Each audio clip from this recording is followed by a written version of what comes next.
तो आज के लेक्चर में हम पढ़ने जा रहे हैं रिस्पायरेटरी सिस्टम इन ह्यूमंस और मेंस। ठीक है, इससे पहले हमने रिस्पायरेशन इन ह्यूमन पढ़ा था।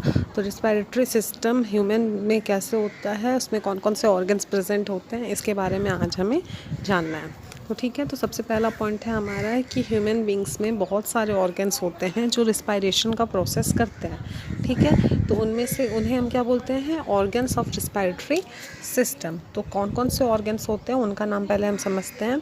मेन ऑर्गन्स है हमारे नोज़, नेसल पैसेज जिनको हम लोग नेसल कैविटी भी कहते हैं, trachea, bronchi, lungs and diaphragm. ठीक है, the human respiratory system is shown in figure, ये आपके बुक में दिया हुआ है। ठीक है, तो ये सारे हमारे पैसेजेस हैं, हमारे ऑर्गन्स हैं, जो कि आप अगर एस चांद के बुक से पढ़ रहे हैं तो आपको फिगर 64 में देखने को मिलेंगे। ठीक है, तो अब क्या है, रिस्पायरेटरी सिस्टम जो है वो हमारा कहाँ से स्टार्ट होता है, वो हमारा स्टार्ट होता है हमारे नोज़ से। ठीक है, हमारा नोज़ क्या करता है, हमारे नोज़ के पास दो होल्स होते हैं जिसको हम लोग कहते हैं नोस्ट्रिल्स। ठीक है, नोज़ के पास इस तरीके से हमारा नोज़ है, दो होल्स है जिसको हम लोग नोस्ट्रिल्स कहते हैं। Okay, there is a passage in the nose behind the nostril. Nostril के पीछे एक पैसेज है इस तरीके से, ठीक है, जिसको हम लोग क्या कहते हैं, नेसल पैसेज या नेसल कैविटी कहते हैं। The air for respiration is drawn into our body through the nostril. जो एयर होता है रिस्पायरेशन जिससे हम करते हैं वो हमारे बॉडी में किसके थ्रू जाता है, नोस्ट्रिल के थ्रू जाता है। ठीक है, फिर नोस्ट्रिल से वो अंदर जाता है और नोस्ट्रिल से जाने के बाद वो कहाँ चले जाता है, वो एयर नेसल पैसेज में। ठीक है, जिसे हम नेसल कैविटी भी कहते हैं। नेसल पैसेज जो हमारा होता है वो हमारे माउथ कैविटी से सेपरेट होता है। ठीक है, माउथ कैविटी जिसे बकल कैविटी और ओरल कैविटी भी कहते हैं, उससे सेपरेट होता है एक हार्ड और बोनी पैलेट से। ठीक है, जिससे हम लोग क्या है कि खाना और सांस दोनों एक टाइम में कर सके। खाना जिस टाइम खा रहे उस टाइम में हम लोग ब्रीथ कर सकें। नहीं तो अगर दोनों का एक ही कैविटी होता तो जिस टाइम हम खाना खाते उस टाइम हम सांस नहीं ले पाते और पता चलता कि उसी समय हम गुजर जाते हैं। तो वो चीज़ यहाँ पे ना हो, दोनों चीज़ें साथ में हो और सांस लेना बहुत इम्पॉर्टेंट है। इसीलिए ये चीज़ क्या किया जाता है, ओरल कैविटी और नेसल कैविटी को एक हार्ड बोनी पैलेट से डिवाइड किया जाता है। ओके, तो जो नेसल पैसेज होता है वो लाइंड होता है किससे, फाइन हेयर से और म्यूकस से। म्यूकस जो है, जो ग्लैंड्स पाए जाते हैं नेसल पैसेज में, उन्हीं के द्वारा सिक्रीट किया जाता है। ओके, तो ये क्या करते हैं, जो भी एयर्स होते हैं, एयर्स में जो डस्ट पार्टिकल्स होते हैं उन्हें ये हेयर क्या करता है, उन्हें ये हेयर ट्रैप कर लेता है और म्यूकस ट्रैप कर लेता है, और जो क्लीन एयर्स होते हैं उन्हें लंग्स में जाने की इजाज़त दे देता है। ठीक है, the part of throat between the mouth and wind pipe is called pharynx. Wind pipe के और माउथ के बीच में, ठीक है, माउथ हमारा जो है और विंड पाइप जहाँ से स्टार्ट होता है उसके बीच में एक पार्ट है आता है थ्रोट का, जिसे हम लोग फेरिंग्स कहते हैं। ठीक है, from the nasal passage air enter into pharynx and then goes into wind pipe. सबसे पहले नेसल पैसेज से एयर क्या होता है कि फेरिंग्स में आता है, फिर फेरिंग से जाके विंड पाइप में जाता है। ठीक है, नोस्ट्रिल के पास बाद nasal passage, then pharynx, then हमारा विंड पाइप जिसको हम लोग ट्रैकिया भी कहते हैं। ओके, तो पाथवे आपको इसका क्लियर हो रहा है। Firstly nostril, nasal passage, then pharynx and then हमारा ट्रैकिया है। ओके, अब ये ट्रैकिया क्या है, ट्रैकिया एक ट्यूब है जिसको हम लोग क्या कहते हैं, विंड पाइप कहते हैं। ओके, तो विंड पाइप हमें पता है, पाइप से ही पता चल रहा है, ट्यूब लाइक स्ट्रक्चर होगा। The air coming from the nostril during breathing passes through trachea. वो क्या होता है, जो एयर नोस्ट्रिल के थ्रू आता है वो क्या करता है, वो ट्रैकिया में पास हो जाता है। ठीक है, trachea does not collapse even when there is no air in it because it is supported by rings of soft bone called cartilage. Trachea के पास कार्टिलेज होते हैं जो उसको कोलैप्स करने नहीं देते हैं। जब एयर नहीं भी प्रेजेंट होता है, ऐसा होना चाहिए ना कि अगर एयर प्रेजेंट नहीं है तो वो आपस में कोलैप्स हो जाए, पर वो आपस में कोलैप्स इसलिए नहीं होते हैं क्योंकि वहाँ पे क्या प्रेजेंट होता है, कार्टिलेज प्रेजेंट होता है। ठीक है, एक रिंग और सॉफ्ट बोन, रिंग स्ट्रक्चर का होता है, सॉफ्ट बोन से बना हुआ होता है जिसको हम लोग कहते हैं कार्टिलेज। ओके, फिर क्या है, the upper end of trachea has a voice box. Trachea का जो अपर एंड होता है वहाँ पे वॉइस बॉक्स होता है जिसको हम लोग लैरिंग्स कहते हैं। ठीक है। The trachea runs down the neck and divide into 2 small tubes called bronchi. Trachea धीरे धीरे जब नेक के पास से ये जाता है तो फिर क्या होता है, वो 2 उसमें डिवाइड हो जाता है, जिसको हम लोग ब्रोंकाई कहते हैं। ठीक है, और इसके सिंगुलर को क्या कहते हैं हम लोग, ब्रोंकस कहते हैं। तो 2 ब्रोंकाई जो होता है वो आपस में कनेक्ट होते हैं, कनेक्टेड टू द 2 लंग्स, वो जाके दोनों लंग्स से कनेक्ट हो जाते हैं। ठीक, लाइक इस तरीके से आता है, फिर ये ऐसे डिवाइड होता है, फिर यहाँ पे एक लंग्स, यहाँ पे दूसरा लंग्स से ऐसे। Okay, the lungs lie in the chest cavity. Lungs जो है वो कहाँ पे प्रेजेंट है, वो चेस्ट कैविटी में प्रेजेंट है, जिसको हम लोग थोरेसिक कैविटी भी कहते हैं। Okay, which is separated from abdominal cavity by a muscular partition called diaphragm. जो क्या है, एब्डोमिनल कैविटी जो है हमारा है, एब्डोमिन वाला जो पार्ट है हमारा, उससे वो पार्टीशन किया हुआ है। किसके थ्रू पार्टीशन किया हुआ है, डायफ्राम। ठीक है। The lungs are covered by 2 thin membrane. Lungs जो है, ये हमारा लंग्स जो है वो 2 थिन मेम्ब्रेन से कवर है, जिसको हम लोग प्लूरा कहते हैं। ओके, और लंग्स जो है हमारा वो किसके अंदर इनक्लोज होता है, किसके अंदर पैक होता है, रिब केज के अंदर, जो कि बोन का बना हुआ होता है। और जिस बोन का बना हुआ होता है उसको हम लोग क्या कहते हैं, रिब्स। ओके, तो इतना डायग्राम हमें क्लियर हुआ कि एयर सबसे पहले नोस्ट्रिल में आ रहा है, नोस्ट्रिल के बाद नेसल पैसेज, नेसल पैसेज के बाद वो जा रहा है फेरिंग्स, फिर फेरिंग्स के बाद वो विंड पाइप, ट्रैकिया। ठीक है, ट्रैकिया जो है वो ट्यूब लाइक है, जिसके पास क्या होते हैं, सॉफ्ट कार्टिलेज होते हैं, रिंग ऑफ सॉफ्ट बोन्स, जो उसको कोलैप्स करने से बचाते हैं जब अगर वहाँ पे एयर नहीं भी प्रेजेंट हो तो। एंड इसके पास एक वॉइस बॉक्स होते हैं ट्रैकिया के ऊपर, जिसको हम लोग लैरिंग्स कहते हैं।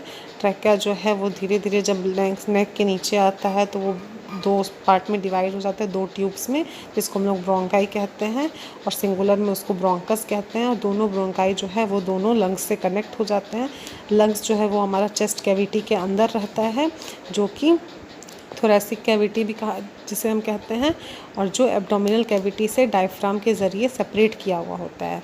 और लंग्स के ऊपर एक थिन लेयर ऑफ मेम्ब्रेन होते हैं, जिसको हम लोग प्लूरा कहते हैं, और वो रिबकेज के अंदर कवर होता है, रिबकेज जो कि रिब से बने हुए होते हैं। ओके, यहाँ तक क्लियर है आपको। अब जो ब्रोंक्यूल्स होते हैं वो क्या होते हैं, वो लंग्स के अंदर आते हैं और डिवाइड होते हैं। ठीक है, लाइक बहुत सारा ऐसा छोटा छोटा इस तरीके से ब्रांच बनाते हैं। ठीक है, जिन्हें हम लोग ब्रोंक्यूल्स कहते हैं। The smallest bronchioles have tiny air sacs eight there and. जो ब्रोंक्यूल्स होते हैं उनके पास टाइनी एयर सैक्स होते हैं एंड में। ठीक है, the pouch like air sacs at the end of the smallest bronchiole are called alveoli, जिसको हम लोग एल्वियोलाई कहते हैं। ठीक है, the wall of alveoli are very thin and they are surrounded by very thin blood capillaries. जो alveoli के जो वॉल्स होते हैं वो बहुत पतले होते हैं, और वो किससे सराउंडेड होते हैं, किससे घिरे हुए होते हैं, ब्लड कैपिलरीज से। ओके, फिर क्या है, it is the alveoli that oxygen is taken into the body and carbon dioxide. Alveoli ही वो प्लेस होता है जहाँ पे गैसियस एक्सचेंज होते हैं। ओके, जहाँ पे ऑक्सीजन लिया जाता है और कार्बन डाइऑक्साइड निकाला जाता है। ओके, तो alveoli is that gaseous exchange जहाँ पे प्रेजेंट होता है, टेक प्लेस होता है। Okay, the human lungs have been design to maximise the exchange of gases as follow. Humans lung इसी तरीके से डिज़ाइन किया गया है ताकि वहाँ पे ज़्यादा से ज़्यादा गैस का एक्सचेंज हो सके। ठीक है, वहाँ पे मिलियंस ऑफ एल्वियोलाई प्रेजेंट होते हैं। The presence of million of alveoli in the lungs provide a very large area for the exchange of gases. जब million of alveoli जब वहाँ पे present होते हैं तो वो क्या करते हैं कि बहुत ज़्यादा large area बनाते हैं, जिसकी वजह से exchange of gases highly हो सकता है। ठीक है, and the ability of large surface area maximize the exchange of gases। और अगर surface area ज़्यादा है तो exchange of gases ज़्यादा होते हैं। आइए एक बार इसे डायग्राम से समझ लेते हैं। ठीक है, ये हमारा नेसल कैविटी है, ये हमारा माउथ है, फिर यहाँ आके दिस पोर्शन इज़ फेरिंग्स। ठीक है, एंड इसके बाद मैंने कहा था कि विंड पाइप के ऊपर जो एक पोर्शन होता है उसे हम लोग लैरिंग्स कहते हैं, वॉइस बॉक्स जो होता है। और this is our wind pipe, trachea, जिसमें रिंग्स ऑफ कार्टिलेज है। ये जो इस तरीके से जो है ये सारे रिंग्स ऑफ कार्टिलेज है जो इसे कोलैप्स होने से बचाते हैं। फिर ये यहाँ 2 पार्ट में डिवाइड हो रहा है, जिसको हम लोग ब्रोंक्यूल्स कहते हैं, ठीक है, जो अंदर जाके और भी डिवाइड होता है। ये डिवाइड होके छोटे छोटे ब्रोंक्यूल बना रहा है और फिर ब्रोंक्यूल एंड में जो इसके एक एयर सैक लाइक स्ट्रक्चर है जो कि क्या है, एल्वियोलस है। Okay, this is our lungs and this is diaphragm. और ये क्या है, स्पेस ऑक्यूपाइड बाय हार्ट, यहाँ पे हार्ट होता है। ओके, आई होप क्लियर है आप लोगों को। चलिए अब आगे देखते हैं। अब क्या है, ये हमें पता है कि जब भी हम सांस लेते हैं तो डायफ्राम और जो मसल्स होते हैं वो क्या होते हैं, वो अटैच जो होते हैं हमारे रिब्स से। जो मसल्स और डायफ्राम जो हमारे रिब्स से अटैच होते हैं वो कॉन्ट्रैक्ट हो जाते हैं, ठीक है, कॉन्ट्रैक्ट हो जाते हैं, जिसके वजह से क्या होता है कि जो चेस्ट कैविटी है वो एक्सपेंड हो जाता है। वो एक्सपेंड हो जाता है तो वहाँ पर जो वॉल्यूम है उसका वो इंक्रीज़ हो जाता है, ठीक है। वॉल्यूम इंक्रीज़ होने की वजह से वहाँ का जो एयर प्रेशर होता है वो क्या होगा, डिक्रीज़ हो जाएगा। और वॉल्यूम वहाँ का ज़्यादा बढ़ गया है तो एयर का प्रेशर वहाँ पे कम हो जाएगा। अगर वॉल्यूम कम होता है तो एयर प्रेशर ज़्यादा होता है, तो वॉल्यूम ज़्यादा होने की वजह से एयर प्रेशर वहाँ पे डिक्रीज़ हो जाएगा। तो एयर प्रेशर वहाँ पे डिक्रीज़ हो जाएगा तो बाहर हायर प्रेशर होने की वजह से बाहर से क्या होंगे, जो एयर होंगे वो कहाँ आ जाएंगे, वो चेस्ट में हमारे आ जाएंगे, ठीक है, चेस्ट कैविटी में आ जाएंगे, rushes into the lungs. Okay, किसके थ्रू आएंगे, नॉस्ट्रिल, ट्रैकिया एंड ब्रोंकाई के थ्रू आ जाएंगे। फिर in this way during the process of breathing in the air sacs और alveoli of the lungs get filled. तो क्या होगा, वो लोग अंदर जब आएंगे तो एल्वोलाई जो होगा वो क्या होगा, भर जाएगा, ठीक है, एल्वोलाई भर जाएगा। फिर जो एल्वोलाई होते हैं वो हमें पता है कि किससे सराउंडेड होते हैं, ब्लड वेसल्स, कैपिलरीज से सराउंडेड होते हैं। तो ब्लड वेसल्स क्या होता है, जिसमें ब्लड जो है वो ट्रांसपोर्ट करता है। तो ब्लड क्या होगा, वो आएगा, वो एल्वोलाई से क्या करेगा, डिफ्यूज़न प्रोसेस से एयर ले लेगा, ऑक्सीजन ले लेगा और ऑक्सीजन को सारे बॉडी पार्ट में वो डिलीवर कर देगा। क्यों ये काम ये करता है, क्योंकि इसमें के पास रेड पिगमेंट हीमोग्लोबिन होता है, ठीक है। ये सारे टिश्यूज़ के पास क्या होगा, ऑक्सीजन को पहुंचाएगा। और जब टिश्यूज़ और सेल्स जो है वो ऑक्सीजन लेंगे तो सेल के ऑक्सीजन लेने के बाद जो फूड होगा सेल के पास वो क्या होगा, वो ऑक्सीडेशन प्रोसेस होने की वजह से वो ब्रेक हो जाएगा। ब्रेक होने के बाद वो CO2 बनाएगा और CO2 क्या करेगा, वापस से डिफ्यूज़न प्रोसेस से ब्लड में आएगा और ब्लड उसको वापस से एल्वोलाई के पास लाएगा और एल्वोलाई से जो वो CO2 है वो बॉडी के बाहर चला जाएगा। तो वो बाहर जाने के बाद क्या होगा, जो हमारा चेस्ट कैविटी होगा वो क्या हो जाएगा, रिलैक्स हो जाएगा। रिलैक्स होने की वजह से क्या, जो उसके अंदर जो स्पेस होंगे वो कम हो जाएंगे, ठीक है। तो इस प्रोसेस से हमारे बॉडी में क्या होता है, रिस्पायरेशन होता है। आई होप आपको क्लियर हो गया हो। देखो यहाँ पे लिखा हुआ है, when we breathe out air the diaphragm and the muscle attached to the ribs relax due to which our chest cavity contract and become smaller. The contraction movement of the chest pushes out carbon dioxide from the alveoli of the lung into the trachea, nostril and then out of the body into air.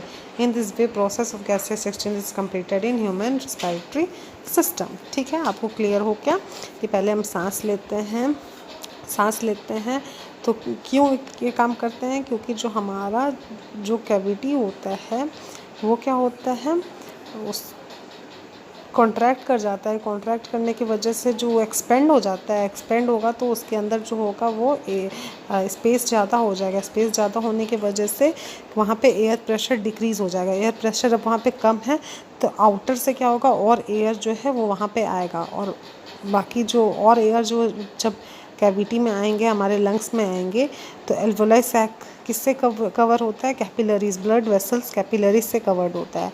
तो वो वहाँ से क्या करेगा, वो blood में diffuse हो जाएगा ऑक्सीजन और ब्लड में डिफ्यूज़ होने के बाद ब्लड उसको टिश्यूज़ में चारों तरफ लेके जाएगा और वहाँ पे क्या होगा, वो सेल्स को देगा, जिस सेल्स को उसका काम है, मतलब सारे सेल्स को देगा। फिर सेल्स क्या करेंगे, उसको यूज़ करेंगे, वहाँ से फूड को ब्रेक डाउन करके CO2 बनाएंगे, CO2 को वापस से ब्लड में भेजेंगे और ब्लड से वापस से वो हमारे एल्वोलाई में आएगा और एल्वोलाई में आने के बाद क्या होगा कि हमारा जो कैविटी होगा, डायफ्राम होगा, वो सारा क्या हो जाएगा, रिलैक्स हो जाएगा। रिलैक्स होने की वजह से स्पेस कम हो जाएगा और स्पेस कम होगा तो वहाँ का कंसंट्रेशन हाई हो जाएगा, इसलिए वापस से वो क्या होगा, ट्रैकिया में चले जाएगा और ट्रैकिया से नोस्ट्रिल और इस तरीके से वो बॉडी से हमारे बाहर जाएगा। तो इसी तरीके से रिस्पायरेशन प्रोसेस हमारे बॉडी में चलता है। ओके, अब क्या है, रेट ऑफ ब्रीदिंग हमें पढ़ना है, ठीक है।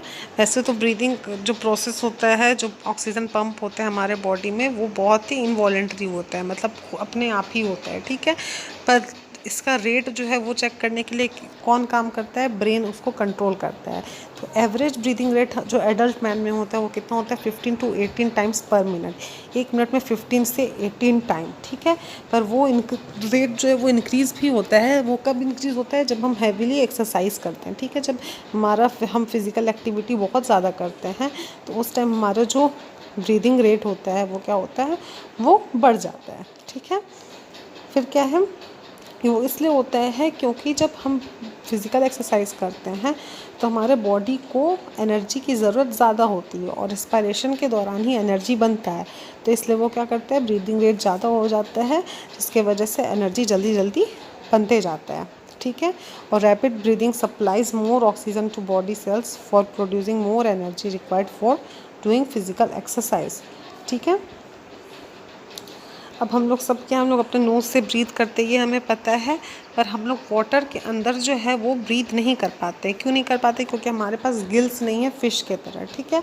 गिल्स नहीं होने की वजह से हम जो डिज़ोल्व ऑक्सीजन होता है वाटर में, उसको हम लोग इनहेल नहीं कर सकते। इसलिए जो सी डाइवर्स होते हैं, जो समुद्र के अंदर जाने का जिनका वर्क होता है, वो क्या करते हैं, ऑक्सीजन गैस सिलेंडर को अपने साथ कैरी करते हैं, ठीक है, विद देम फॉर ब्रीथिंग, जो उनको सांस लेने में हेल्प करता है, ठीक है। We have just studied the oxygen record for breathing and respiration is carried by haemoglobin present in our body. हमारे बॉडी में जो हीमोग्लोबिन प्रेजेंट होता है वो क्या करता है, वो ऑक्सीजन को अलग अलग जगह पहुंचाता है। तो हीमोग्लोबिन का जो रेट होता है, हमारे एक जो रेंज होता है एडल्ट पर्सन, वो कितना होता है, 12 to 18 ग्राम्स पर डेसीलीटर, ठीक है। तो ये हमारा हीमोग्लोबिन का रेट है, जो कि आपको याद रखना है। डिफिशियंसी जब हो जाता है हीमोग्लोबिन का ब्लड में, तो किसी भी इंसान के ब्लड में अगर हीमोग्लोबिन का डिफिशियंसी हो जाएगा, कमी हो जाएगा, तो ऑक्सीजन कैरिंग कैपेसिटी जो होगा ब्लड का, वो क्या करेगा, वो ब्रीदिंग प्रॉब्लम्स क्रिएट करेगा, लेजीनेस क्रिएट करेगा और लैक ऑफ एनर्जी क्रिएट करेगा, ठीक है। अब एक लास्ट चीज़ है इसमें रिस्पायरेशन में, ये कि कार्बन मोनोऑक्साइड के बारे में तो आपने सुना होगा। कार्बन मोनोऑक्साइड क्या होता है, जब भी हम कोयला वगैरह जलाते हैं, तो कोयला को जब हम बर्न करते हैं तो उससे जो गैस रिलीज़ होता है वो हमारा क्या होता है, कार्बन मोनोऑक्साइड होता है, जो कि हमारे बॉडी के लिए बहुत ही हार्मफुल होता है, ठीक है, पॉइजनस होता है। और ये उस टाइम भी रिलीज़ होता है जिस टाइम क्या होता है, जो पेट्रोल जो होता है वो बर्न होता है, ठीक है। तो जो व्हीकल्स चलते हैं, जो गाड़ियाँ चलती हैं, उससे भी कौन सा गैस रिलीज़ होता है, कार्बन मोनोऑक्साइड रिलीज़ होता है। तो कार्बन मोनोऑक्साइड क्या होता है, हम कि हमारे बॉडी में जो ऑक्सीजन, हीमोग्लोबिन से ऑक्सीजन से ज़्यादा जल्दी कौन ये कर जाता है, रिएक्ट कर जाता है, कार्बन मोनोऑक्साइड, ठीक है। अगर कार्बन मोनोऑक्साइड हमारे बॉडी में होगा और ऑक्सीजन भी होगा, तो जल्दी बाइंड कौन हमारे हीमोग्लोबिन से करता है, कार्बन मोनोऑक्साइड करता है, ठीक है। Carbon monoxide bind very strongly with haemoglobin in the blood and prevent it from carrying oxygen to the brain. और क्या वो करता है, वो ऑक्सीजन को कैरी करके ब्रेन तक पहुंचाने नहीं देता है, जिसके वजह से क्या होता है, हमारे बॉडी में ऑक्सीजन की कमी हो जाती है और ब्रीथ करने में हमें प्रॉब्लम होती है। तो ये क्या होता है कि जब भी आप अगर कोयला को जला दिए और कोयला जलाने के बाद आप एक रूम में हो, जिस रूम में कोई भी विंडो खुला हुआ नहीं है, कहीं भी स्पेस नहीं है बाहर निकलने का कुछ गैस वगैरह, तो वो क्या होता है, उस टाइम में वो कार्बन मोनोऑक्साइड बहुत ज़्यादा बढ़ जाता है और आपको ब्रीदिंग में इतनी प्रॉब्लम होती है कि उससे क्या होता है कि आपकी जान भी चली जाती है। इसलिए कार्बन मोनोऑक्साइड जो है वो बहुत ही डेंजरस गैस होता है, ठीक है। एक पॉइज़न की तरह ये किया जाता है। इसको हम लोग स्वीट पॉइज़न भी कहते हैं, क्योंकि इससे जब इंसान मरता है तो उसमें क्या होता है कि बिना किसी दर्द के इंसान की मौत हो जाती है। तो इसलिए ये चीज़ें हमें नहीं करनी चाहिए। कार्बन मोनोऑक्साइड का जितना कम यूज़ करें उतना सही होता है, ओके। तो आई होप आपको रिस्पायरेशन क्लियर हो गया हो। इसके बाद अब हम लोग ट्रांसपोर्टेशन पढ़ेंगे, और यहाँ तक के नोट्स बना लीजिए और हमारे साथ बने रहिए। Thank you.